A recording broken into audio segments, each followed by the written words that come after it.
Welcome back, everyone, to the adventures of the Presidential Investigation Inquisitors. This is our fourth session of delving into the mansions of madness, and if you missed any of the previous episodes, they can all be found at this link or the playlist in the description. All right, the true question. Did Joe die over the weekend? I mean, one can hope, right? That is rude, Donald. You can't tell me you weren't hoping for the same thing. Wait, why would I have died over the weekend? You're trapped in a room with a skeleton. Remember Joe? Oh yeah, I forgot about that. He isn't really trapped, though. He can always climb back up the chimney. But my climb is a 20. I think I had advantage last time. I'll probably fail the climb. Only the weak fail at things, Joe. You fail at things too, Donald. That is the most bald-faced lie I've ever heard. Just last session, you failed at like 3 different dice rolls. Yeah, right?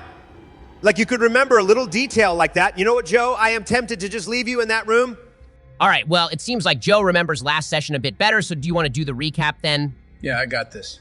Oh, great, guys. This is not going to go well. Shut up, Donald. All right, so last session we continued exploring the house. The guy with the axe was a journalist or something, and the raccoon just went missing after Barack was going to catch it and release it outside. While searching for it, he found that the chimney split into another room, but not one that we had found yet. I climbed the chimney, and in the other room there was a skeleton.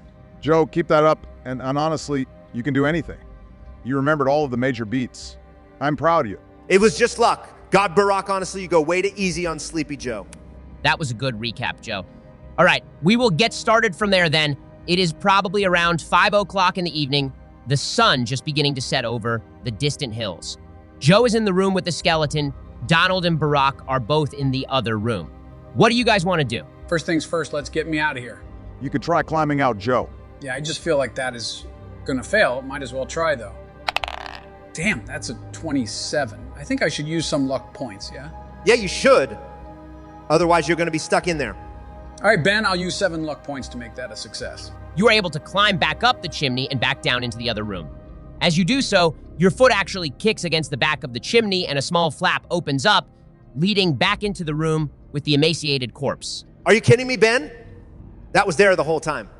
Yeah, nobody except for Barack made a spot hidden roll in here or in the other room, and Barack needed an extreme success to spot this while it was closed. Does the flap open from the skeleton side of the room or our side? It opens from your side. It looks like if it was closed, it would be almost impossible to open from the other side. Well, let's make sure to keep it open then. Is there anything I can use to prop it open, Ben? There is a wooden plank that is broken off of the bed that you could use. Are you really going in there? We need to make sure it is Kornth weight. Otherwise, this is just some other guy. What are the odds that there is just a dead body in the walls? It is the mansions of madness after all. I want to make a spot hidden roll, Ben. Is there anything else I can use to try to determine if this is Arthur Kornth weight? Let's start with the spot hidden roll. Thank the gods above. That is a 20. Just a regular success, but I thought I was going to miss it.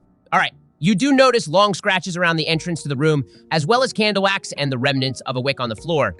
Looking at the corpse's hands, it looks like whoever this was died scratching at the fireplace, unable to open it from the inside. Do you want to make an anthropology check? Good luck. The base stat for that is only a 1. I have a 40 in that stat, though. I am a professor after all. That's a 52. I feel that this is an important roll, though.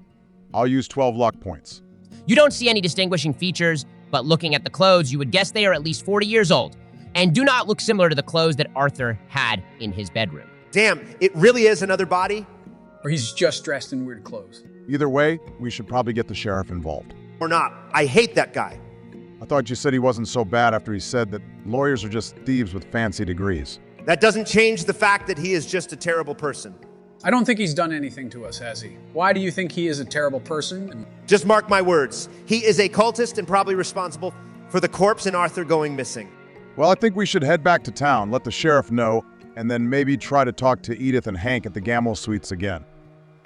Maybe one of you will be luckier than I was in asking questions and not pissing off Hank. I also wanted to stop by the Watkins farm. Sounds like he might be involved with some of this. And he bought salt from the grocery store, too. Joe, your memory is on fire tonight. Like, seriously, Sudoku? I think they got him on some of those memory drugs. Now, it is that Sudoku. All right, to the Watkins farm first then, or are you splitting up? If we split up, Joe's probably dead. I wanted to talk to Seb, too, so I'm down to head over there. Okay, the Watkins farm is located in between the Fitzgerald Estate and Gamwell, so he's on your way. You turn down a dirt road as dusk begins to settle, but you can still see lights on in the small farmhouse at the end of the drive. Your peaceful drive is shattered with the loud blast of a shotgun. Goddamn, finally, some excitement around here. Who is driving the car? I'll be driving. I think I have the highest drive skill. Yeah, this is all you, Joe. All right. Do you want to make a drive roll, Joe? Let's see how good of a driver you actually are. That is a 10 extreme success. Let's go, Joe. Good job. You are not deterred by the shotgun blast and are able to maintain your grip and the wheel and tires on the road. Do you want to pull over or keep driving up to the house? If we stop, we are just sitting ducks. I think it would be worse if we kept going, though. That seemed like a warning shot, unless the car did get shot, Ben. No. It seems like he probably fired either in the air or into the field. It does seem like a warning shot. I think we stop and talk to him if we can. Are we close enough that we could yell up to him? Yeah, you could yell up to him and probably have a conversation that way. I will stop then. I'm gonna lay down in the back seat. It is your funeral. Hello there? We don't mean any trouble. You're trespassing here after dark. Who are you lot? Are you one of them? One of who? One of them? You are, ain't you? We are private investigators. The Dodge brothers hired us. You aren't fooling me. Another shotgun blast rings out from the porch, and the ground off to the side of the road blasts up. I told you guys that it was your funeral. We should have just kept driving or turned around at the very least. I promise we aren't here to hurt you. Are you Seb Watkins? How do you know my name? I don't know you. Have you been in my house again? I said, get back, leave. I know you are one of them. Who is them? You keep saying that we are one of them. You're one of them things I saw you last night. I knew you'd be coming after me. You're not gonna get me. Not like you got my Bessie. Someone took your Bessie? Another shot rings out, closer to the car and the two of you than the last shot. You can hear him reloading on the porch, and off in the distance, you can hear the mechanical sirens of a police car heading your way. Damn. Now the sheriff is gonna get involved. He already doesn't like us. If you'd only help instead of being useless, we would already have resolved this, Donald. I'll yell out again, who took your Bessie? Is that a cow? After finishing reloading, he immediately fires another shot. Barack, do you want to roll luck? Damn, Ben. You are actually trying to kill us. Thank goodness, that is a 30. You feel the bullets whiz by, somehow missing you by mere inches. We should get out of here. I've literally been saying that this whole time. Yeah, I will get back in the car, and we will try to get out of here, I guess. Maybe we can come back tomorrow to try to talk to him if he has calmed down by then. You are able to turn the car around, and no more shots are fired from the porch as you do so. As you make it back down the driveway and are about to turn onto the main road, a police car comes screeching to a stop in front of you, and the sheriff and a deputy hop out with their guns drawn. Out of the car, now. God damn it, Joe. It was a terrible idea to go talk to this guy. At least we didn't do anything. Yeah, we should be okay. Maybe you guys should get out first, though. I will get out slowly with my hands raised. The two police officers are still at attention, watching your every movement carefully. After each of you has gotten out of the car, the sheriff is going to walk up closer. We heard gunshots from out here. What are the three of you doing here? You were supposed to be up at Cornthwaite's house. We are investigators. We came to talk to this Seb Watkins guy, see if he heard or saw anything that would be useful. And the gunshots? He has lost his mind, Sheriff. He started unloading on us as we were driving up. He raises an eyebrow and turns back to the deputy. Get these guys over to the station. I will want to talk to them when I get back. You can ride in their car. Yes, sir. I'll get them back there. Doesn't sound like we have much of a choice. This is gonna go poorly when we tell them about the corpse we found. Yeah, let's hold off on that information until things have calmed down a little bit, maybe. The longer we wait, wouldn't it be more suspicious, though? How long are you free in town for? I haven't seen many visitors since I came to Gamwell last year. Just a couple of days, hopefully no more than a week. You are looking into the disappearance of Mr. Cornthwaite. He is a good man. I hope that he returns soon. We don't think he ever left anyway. I know you have your theories, but at the end of the day, nothing exciting has happened in this town in almost 20 years. Daughter Fitzgerald estate does seem to have a reputation among the locals. What brings you to Gamwell? It is difficult to find places where you can be accepted after having been a German soldier in the war. Gamwell is suspicious of outsiders for sure. I was treated quite poorly at first, but over time they have grown to accept me as an upstanding individual. This guy fought for the other side, Ben. Sounds like it. Why do you care, Donald? Didn't you have bone spurs or something? What up, Joe? All right, guys, let's leave that alone. What's your name, deputy? My name is Reiner. After a few seconds pause, you hear a single gunshot echoing from the Watkins farm. Got your shotgun shot. It was quite a ways back and difficult to tell for sure. Each of you can do a firearms roll to determine what you think it was. That was a 7. So a success even though I only have the base stat. You're a liar and a cheat, Joe. That's a 44 for me, which is a success too. Told you that you weren't anything special, Joe. A 70 for me, which is a failure. I don't have any firearms skill. Obama, you can't quite tell what type of gun it was, but Donald and Joe, you can both tell that it was a handgun. Damn it, what was that? We need to go back there. I need to check on the sheriff. I'll spin the car around and head back to the Watkins farm then. As you pull up the driveway, you see the sheriff standing on the porch over a dark shape, obscured in the evening light. You lot stay in the car, I'll be right back. Reiner hops out and rushes up to the porch, conversing with the sheriff. What are they saying, Ben? You can roll listen if you want to eavesdrop. Hell yeah, I do. You all can never doubt me ever again. That is a 2. There has never been a better roll in all of history. That was the greatest there ever has been and ever will be. Have we ever rolled a 1 while playing this game? Not that I can recall. Not saying it didn't happen, though. Donald, you can hear the conversation just barely from the inside of the car. What the hell happened, Sheriff? He was erratic and unstable.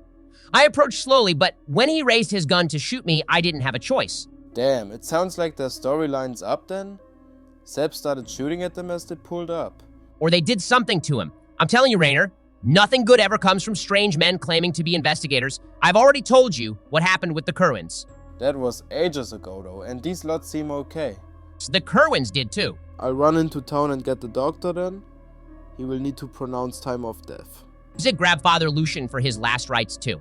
Poor Seb. He was a good man. I wouldn't have shot him if I didn't have to, Reiner. I know, boss. I'm sure he didn't give you a choice. I'll come with you. That lot can wait until the morning. I have some questions for them for sure. Reiner goes and hops back in the police car, and the sheriff comes over to your car. I have some work I need to do. You are staying at the Gamwell Suites, correct? That's correct, Sheriff. Head straight there. I'll be over first thing in the morning to talk to you about what went on here. And don't you dare try to leave town. I may just be a small town sheriff, but I'll come and find you if you run off. Is that a threat? He glares at you and then walks back over to the police car before they take off towards town. Back to the suits then? Fine, but only because I'm tired. I don't care that the sheriff told us to do it. And we can't leave town yet. We haven't finished the job. Arriving back at the Gamwell Suites, Hank comes out of a back room as you enter. Hello again. You all are just in time for dinner. Did you want to eat in your rooms or join us in the dining room? We will eat with you guys if it is not too much trouble. We would love to hear more about your town. Hank frowns slightly but then smiles, of course more than happy to do that. Lowering his voice, he leans in. I trust you haven't forgotten your promise to not bring up why you came to town. I won't mention that we are looking for Arthur Cornthwaite. Yeah. That sounds sneaky. Barack, what are you thinking? Yeah, what are you angling at? You both didn't promise that you wouldn't bring it up. If one of you let it slip, then I didn't have anything to do with it. Wow. I'm impressed. That sounds like something I would do. Well, I think it's important that we find out why Hank mentioned that Arthur's disappearance was a touchy subject. Could be good to ask about the Kerwins, too. Hank leads you into a dining room where several plates are already set up. A woman, presumably Edith, hurries into the room, carrying a tray of hot browns and sets it on the table. Hello, it's great to meet you. We don't get many visitors out here in Gamwell, but it is always good to meet new people. What the hell is a hot brown? It's an open-faced hot sandwich. Really good. We had them a lot growing up. You really are as old as dirt, Joe. They are still popular today, Donald. Nice try. I would have heard of them. Hank takes the seat at the far end of the table. Thanks for the food, Edith. This looks great. Yes, thank you. It's been a long day. It feels nice to finally sit down to eat some food. Edith sits next to Hank. Why has it been a long day? What brings you to Gamwell, by the way? It's not exactly a popular vacation spot. The Dodge brothers hired us to investigate. Hank loudly clears his throat. Edith, would you mind grabbing me a glass of water from the kitchen? He shoots you a dangerous look, Donald. Damn, we almost got there. After Edith leaves, Hank continues his glare. In a low voice, he says, I thought I made myself clear not to bring up Cornthwaite. Don't bring up the Fitzgerald estate either. Sorry about that. Why not? If you don't mind me asking. He glares at Joe before turning to Obama. I thought I made myself clear. Edith has a history with that place, and I don't want that brought up within these walls. If you bring it up again, then I will be forced to ask you to find somewhere else to stay. That's fine. How about the Kerwins? We heard the sheriff talking about them. Who are they? The glass drops as Edith enters the room again, and Hank jumps to his feet. Edith, are you okay? She stands in the doorway, a shocked look on her face. Why are you talking about them? We didn't mean any offense. The sheriff mentioned something about them, and we were just trying to learn some more. Edith stiffens and then takes a seat, not meeting Hank's eyes. What do you want to know? Let's start with who they are. They were bad people, at least Arthur Kerwin was. They moved into the Fitzgerald estate when I was just a girl. Strange people. Why were they bad or strange? They had strange beliefs, and things happened around town that made everyone a bit suspicious. Belongings and family heirlooms went missing, windows broken, and properties vandalized. Everyone suspected the Kerwins, but nobody could prove anything. I'm sorry that we brought this up. It seems like you have a history here that we didn't know about. What happened then? My cat, Whiskers, went missing when I was 14. I was angry and thought that they had stolen him. I went up to the estate to find him and saw Arthur standing in the garden over a shallow grave. He saw me and I ran as fast as I could, screaming as loud as I could. He had a pair of shears in his hand. I thought that I was dead. He was faster than me and caught up and stabbed me with the shears. Then, almost out of nowhere, Sheriff Whitford was there and shot at him. Arthur ran into the house, but they couldn't find him. The rest of the family left a few days later. I'm sorry to hear that. It sounds quite traumatic. Edith wipes away a tear. I should head to bed. She stands up and leaves in a hurry. Hank immediately stands and heads after her, pausing at the door. You can stay for the night, but I expect you to be gone tomorrow. If you are still in town, then fine, but you aren't welcome here anymore. I'm sorry, Hank. We really didn't know that the Kerwins were involved with the Fitzgerald estate. He shakes his head and then leaves, following Edith. And that seems like a good place to end this session. Okay, so I think Donald is probably right then. The house is just haunted. Sounds like they never found this Arthur Kerwin guy. Could have been the body we found. That's a dark thought. So this guy escaped into that house, and Ben said the little door wouldn't open from the inside. So he maybe got trapped somehow? I was definitely right. It's a ghost, guys. Doesn't answer where Arthur Cornthwaite's body is, though. Probably in the basement. We should check into that next time. But anyways, that marks the end of the session. Thank you for watching to the end of the video, and if you liked the episode, make sure to like and subscribe. We also have a donate link we just set up for her if you want to support the channel, which is in the description. Thanks, guys, and a huge thank you to all of our viewers. We will see you all next time.